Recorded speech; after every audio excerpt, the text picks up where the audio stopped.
अस्सलाम वालेकुम। तो ये हमारी स्पाइनल कॉर्ड की कंटिन्यूएशन है। स्पाइनल कॉर्ड का जो हम क्रॉस सेक्शन पढ़ रहे थे उसमें हमने ग्रे मैटर सारा पढ़ लिया था। अब हम व्हाइट मैटर के ऊपर आ रहे हैं। ठीक है, अच्छा, व्हाइट मैटर जैसे हमने पीछे देखा भी था कि 3 जगह पे होता है, एक एंटीरियर व्हाइट कॉलम, एक लैटरल और एक पोस्टीरियर। इनको हम फेनिकल्स भी कहते हैं। इसमें हमारे पास नर्व फाइबर्स मेनली होते हैं, ठीक है, जिसमें न्यूरोग्लिया, ब्लड वेसल्स और माइल हो सकते हैं, और साथ में ये ज्यादातर माइलिनेटेड होते हैं। ठीक है, तो हमारे पास सबसे पहली चीज, ट्रैक्ट्स पढ़ने से पहले हम कुछ पढ़ते हैं व्हाइट मैटर होता क्या है। अब व्हाइट मैटर मेनली कनेक्शंस होती हैं। ठीक है, इसमें कनेक्शंस जो है ये आगे पीछे की भी हो सकती है, ऊपर नीचे की भी हो सकती हैं, और राइट लेफ्ट की भी हो सकती हैं। तो जैसे कि मैंने पिछली वीडियोस में भी बताया हुआ है कि राइट लेफ्ट वाली कनेक्शंस को हम कहते हैं कमिशर्स, आगे पीछे वाली को, एंटीरियर पोस्टीरियर को हम कहते हैं एसोसिएशन फाइबर्स, और वो कनेक्शंस, वो फाइबर्स जो कि ऊपर वाली चीज को नीचे या नीचे वाली चीज को ऊपर से मिला रही हो, उनको हम ट्रैक्ट्स कहते हैं। ठीक है, तो ट्रैक्ट्स इंफॉर्मेशन को ऊपर से नीचे भी लेके आ सकते हैं, जिनको हम कहेंगे डिसेंडिंग ट्रैक्ट्स, और नीचे से ऊपर भी लेके आ सकते हैं, जिनको हम कहेंगे असेंडिंग ट्रैक्ट्स। और क्योंकि हम स्पाइनल कॉर्ड पढ़ रहे हैं तो इसमें ऐसे भी हो सकता है कि एक दो सेगमेंट्स में ही वो जो है तो होके और उधर से रिफ्लेक्स शुरू कर देंगे, उसको हम कहेंगे इंटरसेगमेंटल ट्रैक्ट्स। ठीक है, तो इस वीडियो में हम मेनली पढ़ेंगे जो असेंडिंग ट्रैक्ट्स को। ठीक है, और डिसेंडिंग ट्रैक्ट्स फिर हम नेक्स्ट वीडियो में पढ़ेंगे। तो असेंडिंग ट्रैक्ट्स अभी हम पढ़ रहे हैं। इसमें पहले हमें बताना चाहिए कि ऑर्डर ऑफ न्यूरॉन क्या होता है।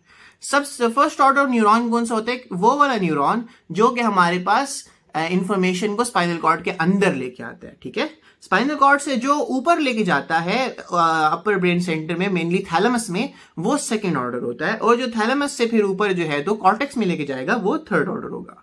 तो ये आगे डिफरेंट जो है तो डिफर भी कर सकते हैं डिफरेंट में, तो ये एक एक हम पढ़ेंगे। ठीक है, इसमें कुछ जनरल चीजें कि अगर असेंडिंग फाइबर्स रेटिकुलर फॉर्मेशन तक पहुंच जाए तो वो वेकफुलनेस करेंगे। ठीक है, अगर मोटर न्यूरॉन्स यानी कि कॉर्टेक्स तक पहुंच जाए, मोटर न्यूरॉन्स यानी कि जो एंटीरियर हॉर्न्स हैं वहां तक पहुंच जाए तो उधर से रिफ्लेक्स एक्टिविटी शुरू हो जाएगी। ठीक है, तो अब असेंडिंग ट्रैक शुरू कर रहे हैं हम। फाइबर्स जो है वो स्पाइन से असेंड करेंगे ब्रेन तक। अच्छा, ब्रेन जो है हमारे हायर सेंटर होता है, इसमें वो कॉन्शियसनेस को रीच कर भी सकती है वो स्टिमुलस, और नहीं भी कर सकती। ठीक है, तो ये हमारे पास डिपेंड करेगी। अच्छा, दो तरह की जो हमारे पास सेंसेशंस होती हैं, एक होती है एक्स्ट्रोसेप्टिव और एक होती है प्रोप्रियोसेप्टिव। प्रोप्रियोसेप्टिव क्या है? जैसे हमारे पास अपनी पोजीशन सेंस है कि हमारा जो है तो इस वक्त हाथ कहाँ पे है, जॉइंट्स किस तरफ है। ठीक है, जैसे अगर आंख बंद भी कर लें तो हमें पता होगा कि हमारी बॉडी के पार्ट्स कहाँ पर हैं। और एक्स्ट्रोसेप्टिव जो है वो बॉडी की बाहर की सारी चीजें, जैसे कोई आपको टच करता है, आपको पेन हो रही है, आपको टेम्परेचर फील हो रहा है, वो सारी चीजें एक्स्ट्रोसेप्टिव है। ठीक है, तो ये सारी असेंडिंग ट्रैक्ट्स हैं, जिसमें हमारे पास 2 स्पाइनोथैलेमिक ट्रैक्ट्स हैं। ठीक है, 2 हमारे पास डोर्सल कॉलम वाले हैं, 2 हमारे पास स्पाइनो सेरिबेलर हैं, स्पाइनोटेक्टल है, स्पाइनो रेटिकुलर है, और स्पाइनोलिवरी है, जो कि इधर हम एक एक करके डिस्कस करेंगे। तो सबसे पहला है हमारा लैटरल स्पाइनोथैलेमिक ट्रैक्ट, जिसको हम पेन एंड टेम्परेचर पाथवे भी कहते हैं। ये एंटेरोलैटरल पाथवे का पहला पाथवे है। ठीक है, एंटेरोलैटरल पाथवे क्यों कहते हैं? क्योंकि ये हमारे पास लैटरल पाथवे है। अगला वाला हम पढ़ेंगे वो एंटीरियर पाथवे होगा। तो लैटरल स्पाइनोथैलेमिक ट्रैक्ट है, इसमें मेन क्या है? Pain and temperature pathway. Fibres जो पेन वाले होंगे ना, वो कौन कौन से होंगे? एक स्लो कंडक्टिंग सी टाइप और एक fast conducting delta A type. ये फाइबर्स जो है कोई भी नर्व एंडिंग से जो है होते होते आएंगे फ्रॉम द डोर्सल रूट। ठीक है, डोर्सल जो हमारी होती है स्पाइनल सेंस की वजह ना, और आ जाएंगे स्पाइनल कॉर्ड के अंदर। तो अगर इधर हम जो है तो थोड़ा सा ग्रे मैटर को रिवाइज करें तो ग्रे मैटर में सबसे पहला न्यूक्लियस कौन सा होता था? सब्सटेंशिया जेलेटिनोजा। ठीक है, तो सब्सटेंशिया जेलेटिनोजा पे आके ये पहला जो हमारा न्यूरॉन होगा वो टर्मिनेट हो जाएगा। ये हमारा कौन से ऑर्डर का न्यूरॉन है? ये फर्स्ट ऑर्डर न्यूरॉन है। तो फर्स्ट ऑर्डर न्यूरॉन कौन सा है? जो स्पाइनल कॉर्ड के अंदर आया और सब्सटेंशिया जेलेटिनोजा के ऊपर आके टर्मिनेट हो गया। ठीक हो गया। अच्छा, टर्मिनेट होने से पहले ये क्या करता है कि इधर कुछ लोकल ट्रैक्ट्स दे देते हैं, जिनको हम कहते हैं tracts of Lissauer. Tracts of Lissauer क्या होते हैं कि वो फॉर एग्जांपल अगर ये लेवल है T4 का ना, तो वो 2 लेवल्स ऊपर यानी T3 T2 और 2 लेवल नीचे T5 L1। ठीक है, तो यहाँ पे जो है तो यहाँ तक वो छोटे छोटे ट्रैक्ट्स बनाते हैं जो कि स्पाइनल कॉर्ड के अंदर कनेक्शंस कर रहे होते हैं। ठीक है, उनको हम कहेंगे ट्रैक्ट्स ऑफ लेजर। तो हम क्या कहते हैं कि फर्स्ट ऑर्डर अभी हम पढ़ रहे हैं, फर्स्ट ऑर्डर कहां तक आ गया? सब्सटेंशिया जेलेटिनोजा तक, और उससे पहले उसने कुछ ट्रैक्ट्स ऑफ लेजर भी बना लिए हैं। अच्छा, इसके बाद सेकेंड ऑर्डर यहां से शुरू होगा सब्सटेंशिया जेलेटिनोजा से, और क्योंकि ये लैटरल स्पाइनोथैलेमिक है तो ये हमारे पास पहले जो है साइड क्रॉस करेगा और लैटरल फेनिकल या फिर लैटरल व्हाइट कॉलम में ऊपर असेंड करेगा। तो इधर हम इस वाले डायग्राम में अगर हम देखें तो ये आ गया फर्स्ट ऑर्डर। फर्स्ट ऑर्डर ने आके इधर जेलेटिनोजा के ऊपर जो है वो किया साइनैप्स। साइनैप्स होने के बाद उसने क्रॉस की साइड और लैटरल फेनिकल में ऊपर चला गया। ऊपर जाके ये फिर कहां पे साइनैप्स करते हैं, सेकंड ऑर्डर कहां पे खत्म होगा, हमारे पास वीपीएल थैलेमस में, वेंट्रोपोस्टीरियर लैटरल, जो हम थैलेमस अगर वीडियो देख रहे हैं, अगर आपको वीपीएल का नहीं पता तो उसमें पता चल जाएगा। तो ऊपर चला जाएगा, नीचे मैं लिंक में डाल दूंगा, नीचे डिस्क्रिप्शन में उसका लिंक डाल दूंगा।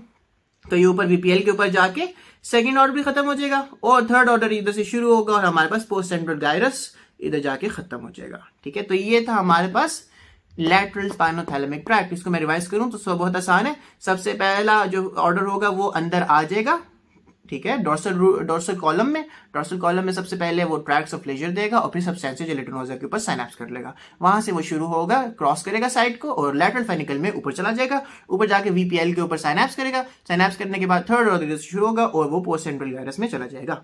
ठीक है, तो ये सारा इस तरह था। मेड्यूला में ये वाला रीजन है ना, मेड्यूला सारा, तो मेड्यूला में क्या होता है कि हमारे पास लैटरल स्पाइनोथैलेमिक, आगे हम एंटीरियर स्पाइनोथैलेमिक पढ़ेंगे और स्पाइनोटेक्टल भी ट्रैक पढ़ेंगे। ये तीनों एक साथ पढ़े होते हैं, इन तीनों को हम मिला के फिर कहते हैं स्पाइनल लेमनिस्कस।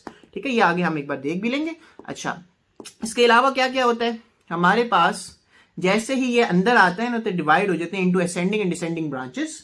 ठीक है, और वो हमारे पास क्या बना रहे थे, पोस्टेरोलैटरल ट्रैक्ट ऑफ लेजर, जैसे मैंने आपको ऊपर बता दिया ट्रैक्ट ऑफ लेजर। और इसमें एक्स्ट्रा चीज क्या है कि जो नीचे से फाइबर्स आ रहे होंगे, यानी कि सेक्रल रीजन से, यानी लोअर लिम्ब से जो आ रहे होंगे वो लैटरली चल रहे होंगे, और जो हमारी अपर लिम्ब और अपर बॉडी से आ रहे होंगे वो मीडियली चल रहे होंगे। ठीक है, ये पोजीशन के बारे में है। इसी तरह पेन एंड टेम्परेचर की बात करें तो पेन के फाइबर्स एंटीरियरली होंगे और टेम्परेचर के पोस्टीरियरली होंगे। तो ये हमारा था लैटरल स्पाइनोथैलेमिक ट्रैक्ट। अगला जो है वो हमारे पास है एंटीरियर स्पाइनोथैलेमिक ट्रैक्ट। अगर आपको लैटरल समझ आ गया तो एंटीरियर समझना बहुत आसान है, सारा कुछ वैसे ही होगा, सिर्फ इसमें चेंज क्या है कि इसमें जो सेंसेशन है वो डिफरेंट है। इसमें क्रूड टच और प्रेशर होगा। उसमें क्या था, पेन एंड टेम्परेचर, इसमें क्रूड टच एंड प्रेशर। ये हमारे पास एंटीरियर स्पाइनोथैलेमिक है तो क्या होगा, इधर तक तो सारा सेम है, सब्सटेंशिया जेलेटिनोसा तक। ठीक है, फर्स्ट ऑर्डर आ गया, ट्रैक्ट्स ऑफ लेजर दे दिए और सब्सटेंशिया जेलेटिनोसा पे फर्स्ट ऑर्डर टर्मिनेट हो गया। इसके बाद वो क्रॉस करेगा साइड। ठीक है, पहले वो क्या करता था, लैटरल पे चलता था ना, अब ये एंटीरियर फेनिकल में ऊपर चला जाएगा। एंटीरियर फेनिकल में ऊपर जाके सारा सेम ही होगा, वीपीएल में जाएगा और वीपीएल के बाद जो है तो थर्ड ऑर्डर चला जाएगा पोस्ट सेंट्रल गायरस में। तो ये सारा सेम टू सेम वही है, सिर्फ डिफरेंस क्या है कि वो हमारे पास लैटरल था, ये एंटीरियर है। ये दोनों मिलके क्या बनाते हैं, एंटेरोलैटरल पाथवेज। इसमें भी वैसे ही होगा, सैक्रल वाले लेटरल होंगे और सर्वाइकल वाले मीडियल होंगे। ठीक हो गया। अच्छा, स्पाइनोटेक्टल की अगर बात करें तो ये हमारे पास यही वाला बटरफ्लाई है।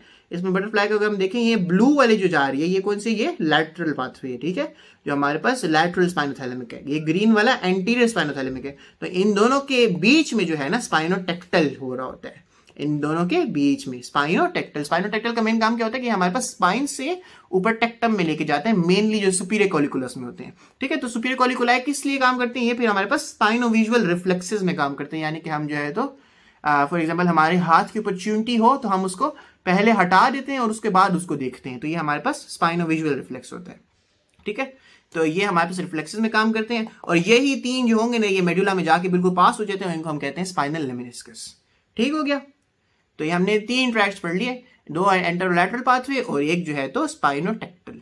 इसके बाद जो है हमारे एक इंपॉर्टेंट पाथवे होता है जिसको हम कहते हैं डोर्सल कॉलम मीडियल लेमनिस्कस पाथवे यहाँ पे। ठीक है, जिसको हम कहते हैं ये हमारे पास मॉडर्न सेंसेशंस लेके जाता है। इसमें मेन डिस्क्रिमिनेटिव टच हो गया, वाइब्रेटरी सेंस हो गया, 2 पॉइंट डिस्क्रिमिनेशन जिसको हम कहते हैं, और प्रोप्रियोसेप्शन भी होगी इसमें। ठीक है, पोजीशन सेंस, ये सारी चीजें इसमें आती हैं। इसके रिसेप्टर्स जो है ये कौन कौन से होंगे, मीजनस कॉर्पस्कल्स, पेसिनियन कॉर्पस्कल्स और मसल और टेंडर स्पिंडल जो है इनके ऊपर लेके आ रहे होंगे। जैसे ही ये पोस्टीरियर साइड से एंटर होगा ग्रे कॉलम में तो इधर से जो है क्या हो जाएगा कि असेंडिंग और डिसेंडिंग ब्रांचेस में ये डिवाइड हो जाएंगे। असेंडिंग वाले लंबे होंगे क्योंकि उन्होंने ऊपर ब्रेन तक जाना होगा, और डिसेंडिंग वाले तो छोटे से ही होंगे। अच्छा, इसके बाद क्या होगा कि हमारे पास ये जो असेंडिंग और डिसेंडिंग वाले हैं ना, ये ऐसे भी हो सकते हैं कि इधर ही ये पोस्टीरियर ग्रे हॉर्न है ना, पोस्टीरियर ग्रे हॉर्न से होते हुए किसी इंटरमीडिएट न्यूरॉन से होके, या फिर इंटरनंशन न्यूरॉन भी उसको कहते हैं, उससे होते हुए डायरेक्ट एंटीरियर हॉर्न में चले जाएं और इधर से रिफ्लेक्स शुरू हो जाए। ठीक है, ऐसे भी हो सकता है कि हमारे पास फॉर एग्जांपल L2 पे कोई जो है सेंसेशन आई है और उधर ही जो है तो वो जो है तो पोस्टीरियर हॉर्न से होते हुए एक न्यूरॉन से होते हुए एंटीरियर हॉर्न में चलेगी, उधर रिफ्लेक्स शुरू हो गया। ठीक है, तो ये हमारे पास ये इंटरसेगमेंटल की एग्जांपल हो जाती है। और मोस्टली क्या होता है कि हमारे पास जो लॉन्ग असेंडिंग वाले होते हैं ना, ये क्या करते हैं कि ये सारी चीजें ऊपर भेज देते हैं। अब कैसे भेजते हैं अब वो हम देखेंगे।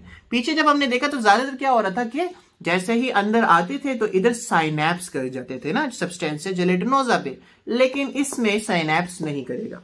इसमें क्या होगा, जैसे ही अंदर आएगा ना तो इसी साइड पे साइड चेंज किए बगैर इप्सिलेटरली ये ऊपर जाएंगे। ठीक है, अगर ये फाइबर्स जो है ये अपर लिम्ब या अपर थॉरेक्स से आ रहे होंगे तो ये एज फेसिकुलाई क्यूनिएटस ऊपर जाएंगे। ठीक है, और अगर ये लोअर लिम्ब से आ रहे हो तो फिर उनको हम कहेंगे फेसिकुलस ग्रेसिलस। ठीक है, ये कैसे याद रखना है, तो हमारे पाँव में एक मसल होता है ग्रेसिलस, तो पाँव वाले क्या होंगे, वो फेसिकुलाई ग्रेसिलस होंगे और ऊपर वाले क्यूनिएटस होंगे। ठीक हो गया। अच्छा, तो इसमें क्या क्या होता है ग्रेसिलस में, अगर हम देखें लोअर लिम्ब है, अगर ये लोअर लिम्ब है तो इसको थ्रू आउट द लेंथ होना चाहिए। इसमें हमारे पास सैक्रल नर्व्स आ जाती हैं, लंबर नर्व्स आ जाती हैं और साथ में लोअर 6 थोरैसिक। ठीक है, तो अपर 6 थोरैसिक और सारी सर्वाइकल जो है वो क्यूनिएटस में आ जाएंगी। ठीक हो गया। अच्छा, ये ऊपर जाती हैं और ऊपर जाके फिर जो है ना मेडुला में हमारे पास, अगर आपको याद हो मेडुला की मैं लिंक नीचे डाल दूंगा।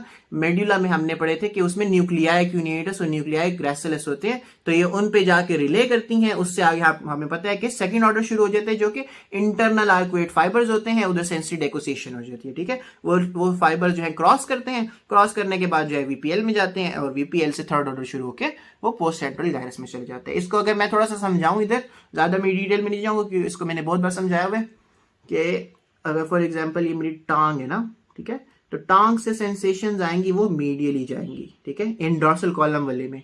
इसी तरह जो हाथ होगा उसकी जो सेंसेशंस होगी वो लैटरली आएंगी ऊपर। अच्छा, ये हाथ वाली जो होंगी ये हमारे पास कौन सी होंगी, ये क्यूनिएटस होगा। ठीक है, इसी तरह दूसरी साइड पे भी हो रहा होगा, ऐसे और ऐसे। और ये जो पांव वाली होगी ये कौन सा होगा, ये ग्रेसिलिस होगा। तो ये हम जब मेडुला के रीजन में जाते हैं तो ऊपर हमारे पास क्या पड़े होते हैं, न्यूक्लियाई पड़े होते हैं। मीडियल वाले होंगे न्यूक्लियाई ग्रेसिलिस और लैटरल वाले न्यूक्लियाई क्यूनिएटस। इधर से फिर फाइबर्स जो है निकलेंगे, ये सेकंड ऑर्डर फाइबर्स इधर से निकलेंगे। ये फाइबर्स कौन से होंगे, इंटरनल आर्कुएट फाइबर्स। ठीक है, इंटरनल आर्कुएट फाइबर्स इस तरह निकलेंगे और ये क्या बना देंगे, इधर मीडियल लेमिनिस्कस बना देंगे और ये फिर जो है कॉन्ट्रालैटरली जाएंगे ऊपर थैलेमस के ऊपर। ठीक है, थैलेमस के ऊपर जाके वीपीएल में और उधर से फिर थर्ड ऑर्डर शुरू होके into the post central gyrus. ठीक है, तो ये हमने इधर भी पढ़ लिया। इसके बाद एक और ट्रैक्ट इससे रिलेटेड होते हैं, क्यूनियो सेरिबेलर ट्रैक्ट। ठीक है, ये हमने सेरिबेलम में पढ़ा था। क्यूनियो सेरिबेलम ट्रैक्ट, सेरिबेलर ट्रैक्ट क्या होता है कि ये जो न्यूक्लियस क्यूनिएटस होता है ना, ठीक है, वहां से फाइबर्स निकलते हैं और through the inferior cerebellar peduncle ये सेरिबेलम के अंदर चले जाते हैं। ठीक है, और इन फाइबर्स को हम कहते थे पोस्टीरियर एक्सटर्नल आर्कुएट फाइबर्स।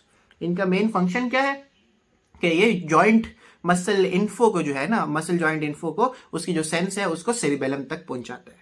ठीक है, तो हमने क्या क्या पढ़ लिया, हमने एंटेरोलैटरल पाथवेज पढ़ लिया, हमने स्पाइनोटेक्टल पाथवे पढ़ लिया, हमने dorsal column medial lemniscus pathway पढ़ लिया और इसके बाद है हमारे पास जो एंटीरियर पोस्टीरियर स्पाइनोसेरिबेलर ट्रैक्ट्स। ठीक है, ये पाथवेज कौन से हैं, ये हमारे पास अनकॉन्शियस मसल जॉइंट सेंस है। ये हमने जो है तो सेरिबेलम में पहले से कवर किए हुए।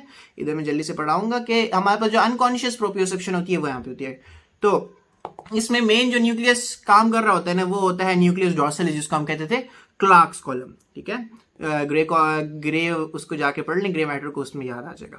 अच्छा, तो हमारे पास जो एंटीरियर स्पाइनोसेरिबेलर होता है वो मेनली क्या करता है, वो trunk, upper limb, lower limb और साथ में स्किन और सबक्यूटेनियस से इंफॉर्मेशन लेके आता है। इसी तरह जो पोस्टीरियर वाले होते हैं वो सिर्फ ट्रंक और लोअर लिम्ब से लेके आते हैं। ठीक है, इनके जितने भी रिसेप्टर्स होते हैं उनसे। अब इधर एंटीरियर की अगर हम बात करें तो एंटीरियर वाला बोथ सेम साइड से भी ऊपर जा सकता है और कॉन्ट्रालैटरली भी ऊपर जा सकता है। अच्छा, इप्सिलैटरली अगर जाएगा तो ऊपर जाके from the superior cerebellar peduncle अंदर चला जाएगा। ठीक है, इस तरह कॉन्ट्रालैटरल वाला भी ऐसे ही करेगा, लेकिन इसके बारे में ये कहा जाता है कि जब ये कॉन्ट्रालैटरली ऊपर जाके सुपीरियर पेडंकल से अंदर चले जाते हैं तो उसके बाद क्या होता है कि ये through the middle cerebellar peduncle फिर से साइड चेंज कर लेते हैं, यानी वापस उसी साइड पे आ जाते हैं। ठीक है, अच्छा, इसके बाद हम पोस्टीरियर वाले को पढ़ें तो पोस्टीरियर वाला जो है तो सिर्फ इप्सिलैटरली ऊपर आता है और डायरेक्टली जो है तो इंफीरियर सेरिबेलर पेडंकल से अंदर चला जाता है। ठीक है, तो हमारे पास ये हो गया कि फर्स्ट ऑर्डर साइनैप्स कर जाएंगे इधर न्यूक्लियस डॉर्सल्स यहाँ पे क्लार्क्स कॉलम में और सेकंड ऑर्डर डायरेक्टली जो है तो अंदर चले जाएंगे। ठीक हो गया। अच्छा, इसके बाद दो जो छोटे छोटे हैं, एक स्पाइनो रेटिकुलर, तो रेटिकुलर फॉर्मेशन के साथ जाएगा यानी कि कॉन्शियसनेस को इन्फ्लुएंस करेगा, और स्पाइनो ओलिवरी वाला जो है तो ओलिवरी न्यूक्लियाई में जाएगा और उधर से फिर आगे किधर चले जाएगा, सेरिबेलम में, यानी कि ये जो है तो हमारे पास नीचे ऑर्गन्स को, प्रोप्रियोसेप्टिव ऑर्गन्स को हमारे पास सेरिबेलम के साथ कनेक्ट करता है। तो ये थे सारे हमारे असेंडिंग ट्रैक्ट्स। इसमें अगर आपको मसला हो तो आप पूछ सकते हैं। Thank you, Allah Hafiz.